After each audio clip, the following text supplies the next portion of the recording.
Pero regresemos al tema de esta sesión, el análisis estructural.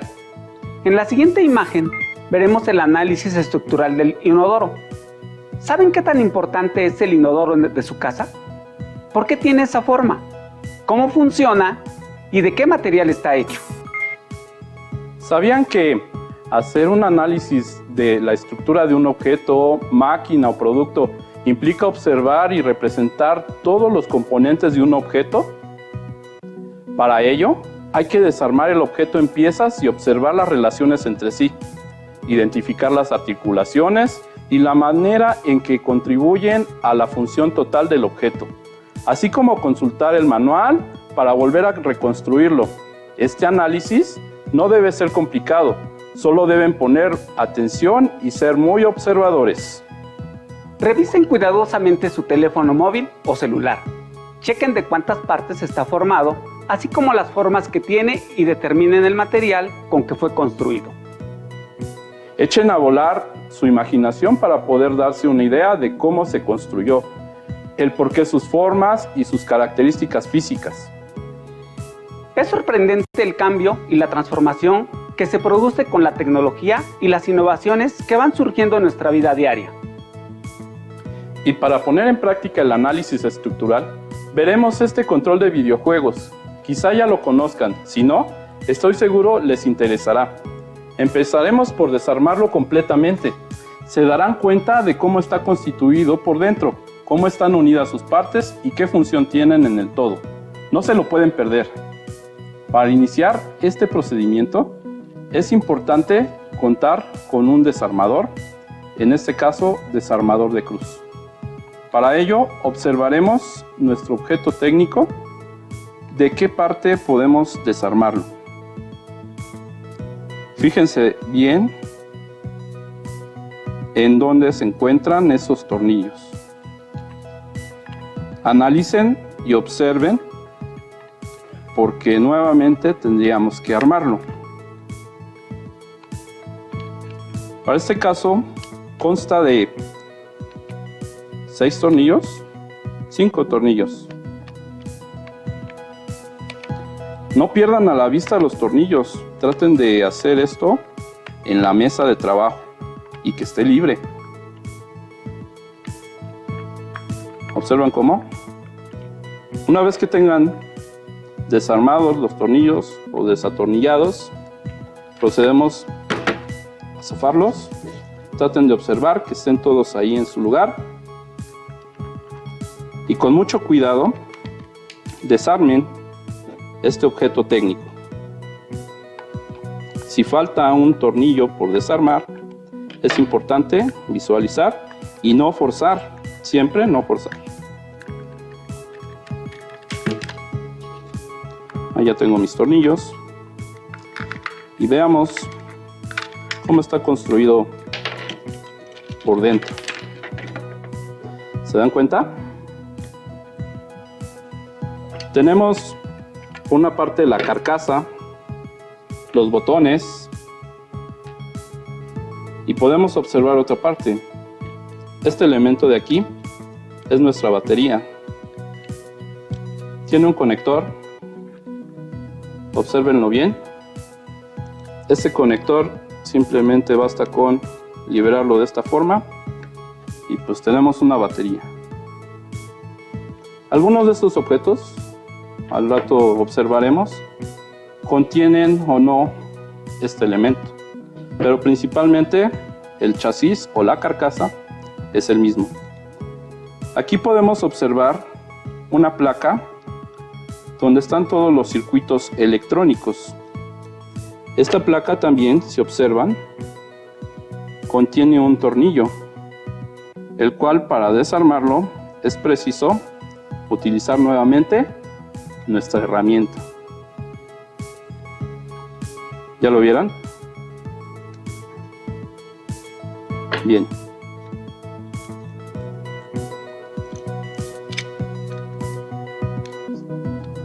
¿Se dan cuenta? Nuestro elemento está ya desarmado. Y pues podemos notar algunos circuitos integrados. Y en esta parte de aquí contamos con los motores y podemos seguir desarmando.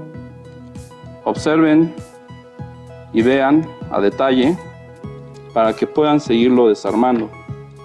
Traten de encontrar la forma. En este caso, esta pieza blanca se desarma con unos clips que tiene de este lado. Lo sujeta con estos seguritos. Recuerden utilizar su mesa de trabajo para recargarse. Pues ya lo tenemos. Y seguimos aquí. Queda de este lado la carcasa.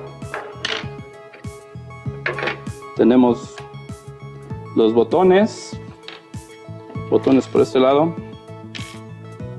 Voy a dejar esto por aquí y quiero que vean esta parte. Estas son las membranas. Esto funciona como el botón. Si se dan cuenta, tiene una parte negra del lado posterior. Esta parte hace el elemento de circuito donde cierra con la placa impresa o el circuito impreso que yo les mostré.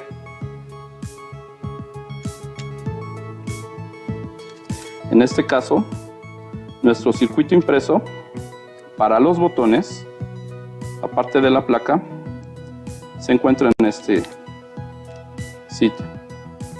Muy similar a lo que podrían observar en un teclado de computadora. El funcionamiento es el siguiente. Al accionar el botón, une dos piezas, dos elementos, y registra el circuito impreso esa conexión para mandar una orden o instrucción, en este caso al videojuego. Aquí está nuestra membrana nuevamente y pues tenemos más botones por acá, ¿verdad? Bien, si se dan cuenta, tenemos también una parte mecánica. ¿En qué caso? Bueno, nuestro control y la mayoría de ellos cuentan con un motor que tiene un péndulo. Este péndulo nos va a ayudar a sentir un movimiento y interactuar de alguna forma con el videojuego. También, bueno, esto es en la parte de la sensibilidad, pero también en la parte de los juegos tenemos este control mecánico que le manda una orden analógica para que se interprete en la computadora o bueno, en la parte del videojuego. ¿Se dan cuenta? ¿Qué te parece, Quique? Si les damos a observar cómo fue antes este control. Claro que sí.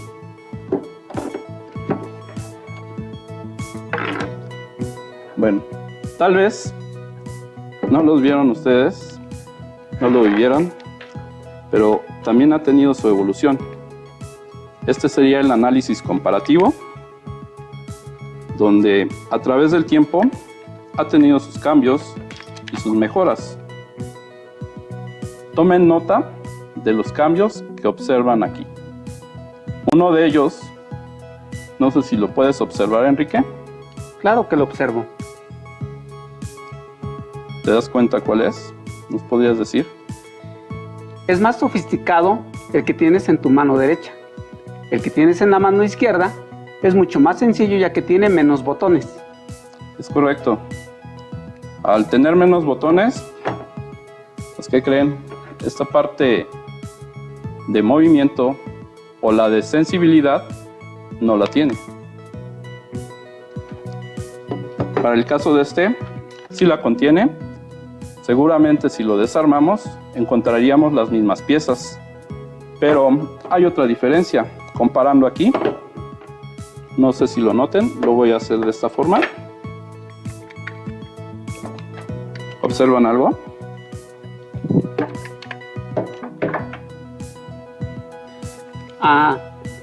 es el cable. El otro es inalámbrico y este que tienes aquí tiene cable. Así es. Anteriormente los controles tenían que ser conectados en una consola o en el videojuego.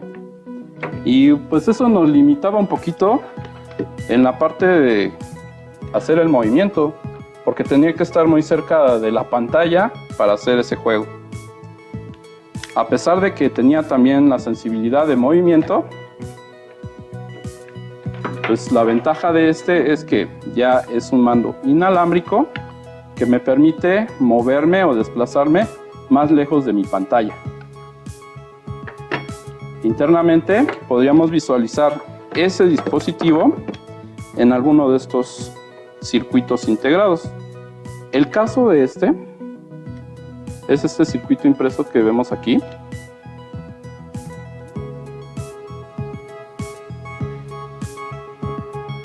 Este nos denota la parte inalámbrica.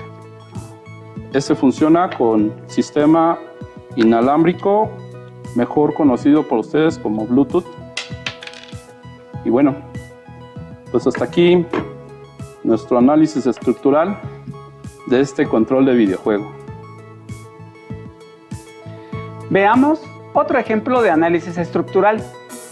Alumnas y alumnos, pongamos por caso el análisis estructural de una computadora de escritorio para que conozcan su morfología. Pero antes de mostrarles el procedimiento, quisiera preguntarles, ¿conocen el significado de CPU? El CPU es la unidad central de procesamiento de la computadora, por sus siglas en inglés, Central Processing Unit. Esta parte del equipo es considerada el cerebro de la computadora y es un componente vital para su funcionamiento. Cabe destacar que el CPU se encuentra dentro del gabinete de la computadora. Ahora, ¿qué les parece si enfocamos nuestro análisis a lo que existe dentro de este sitio? Entendiendo que el monitor es un simple componente de salida, siendo uno de los elementos que conforman la computadora, el cual nos permite observar las órdenes o instrucciones que le damos a la máquina a partir de teclado o mouse. Por la forma de ordenarle las instrucciones a seguir a la computadora, también la podemos llamar ordenador. Siguiendo con el análisis, necesitaremos un desarmador con punta, un desarmador de estrella, y es necesario también una pulsera antiestática, ya que los componentes internos son susceptibles a la electricidad estática. Al colocar la pulsera, debemos poner a tierra con nuestro gabinete y procedemos con la apertura del equipo por el lado opuesto a los puertos periféricos del gabinete, deslizando la tapa.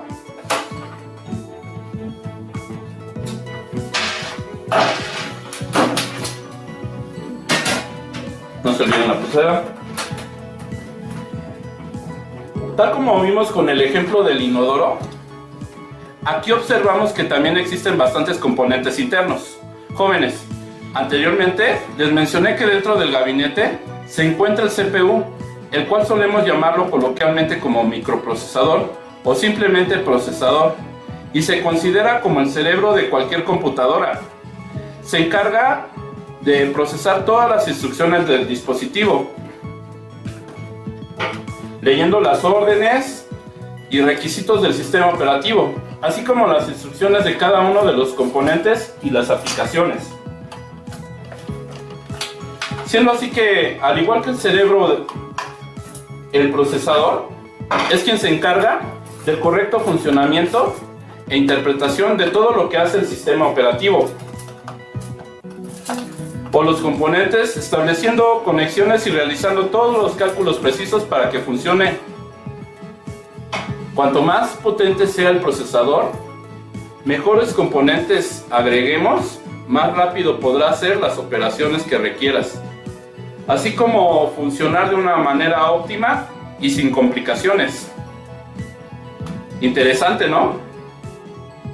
Y ustedes se preguntarán, ¿dónde se encuentra el sistema operativo? Pues la verdad es que este no está en un componente físico del ordenador. Se trata de un programa instalado en el disco duro.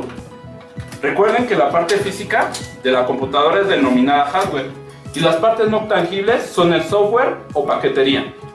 Estos se encuentran almacenados en el disco duro, un dispositivo de almacenamiento que alberga tanto el software como los datos digitales, por ejemplo, una imagen, un documento, videos, música, entre otros. El disco duro es una de las partes más importantes de cualquier sistema informático. Desde que aparecieron los primeros discos duros en 1956, la tecnología de almacenamiento de datos ha evolucionado a pasos agigantados, aunque su funcionamiento sigue fiel a las bases de los primeros discos duros. Teniendo en cuenta que toda esta información que utiliza la computadora es almacenada en el disco duro, se requiere procesar la información en algún otro lado. Es el caso de la memoria de acceso aleatorio o memoria RAM, por sus siglas en inglés, que es la memoria principal a la computadora. A diferencia del disco duro, donde se almacena el software, la RAM es usada para trabajar las aplicaciones, jugando un papel fundamental en el rendimiento del sistema, y su función principal es almacenar accesos directos de datos e instrucciones para que puedan ser ejecutados por otros componentes básicos, de manera que evita que tengan que volver a pasar por el procesador o incluso por la parte de la tarjeta gráfica. Podemos entender mejor su funcionamiento con un ejemplo sencillo. Cuando encendemos la computadora y arrancamos un videojuego, este se encarga de cargar una serie de datos básicos que se necesitan en la memoria RAM y se mantienen en ella de forma permanente o hasta que necesita sustituirlos por otros datos, por ejemplo, al cambiar de misión o mundo e iniciar un nuevo proceso de carga. De esta forma se eliminan las cargas constantes y se consigue un rendimiento y una fluidez óptima. La capacidad de la memoria RAM es fundamental, ya que si no tenemos el espacio mínimo que exigen determinadas aplicaciones y juegos, no disfrutaremos de una buena experiencia, y en el peor de los casos ni siquiera podremos iniciarlas. Es importante decirles que la memoria RAM es un tipo de memoria volátil, lo que significa que a diferencia del disco duro, pierde la información y una vez que la computadora se apaga, ya no existe. Ahora entienden por qué cuando se va la electricidad y no salvan su archivo, este se pierde. Y ya que menciono la parte eléctrica, déjenme les platico. Esto que ven aquí es la fuente de alimentación o fuente de poder. Es la que se encarga de transformar una corriente eléctrica o alterna en una corriente continua, suministrando la energía necesaria a la placa base o a la tarjeta madre. Vean que la tarjeta madre es la que aloja todos los componentes internos de la computadora. La tarjeta madre, la placa base, o mejor conocida en inglés motherboard, es donde se incorporan todos los componentes de la computadora y se caracteriza por tener conectores, encajes y ranuras o slots que sirven fundamentalmente para que distintos elementos, tales como memorias externas, procesadores o dispositivos de almacenamiento, se puedan integrar. Las tarjetas madre han tenido una larga evolución desde la incorporación de las computadoras al ámbito hogareño. Así, las tarjetas madre son un componente fundamental de las computadoras hasta la actualidad, por la facilidad que ofrece a la hora de incorporar distintos elementos tecnológicos y coordinados de modo acorde. Continuando con el análisis estructural, ahora les platicaré sobre el funcionamiento de los conectores que tiene esta tarjeta madre. Para realizar la conexión de los dispositivos periféricos, como el teclado, mouse y monitor, se utilizan estos puertos de conexión externos. Hoy en día, estos puertos de conexión se han ido ajustando a las necesidades sociales, volviéndose más simples para su uso. Actualmente, con un conector universal, se realiza la conexión de estos, haciendo que cualquier persona pueda conectar y desconectar los dispositivos periféricos. Como bien lo mencioné, los puertos periféricos o de conexión también han tenido sus cambios técnicos.